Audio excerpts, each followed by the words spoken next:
Make a change by helping your car's engine perform efficiently with the new air filter from Filterheads.com.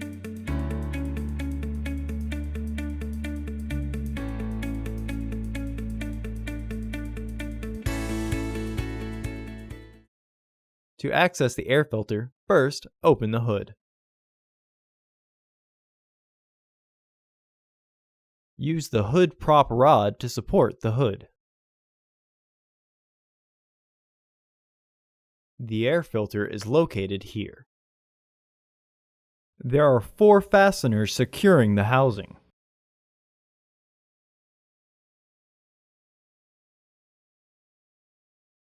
Disengage the fasteners. Lift the housing and remove the old filter. Remove any debris in the housing. Reinstall your new AF7919 filter into the housing.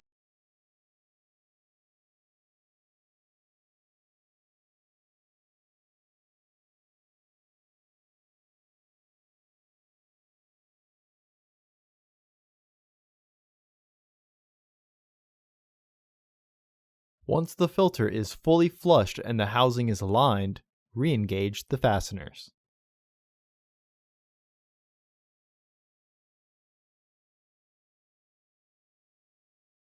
Remove the hood prop rod and close the hood. Visit our website to order your filter to ensure that it fits.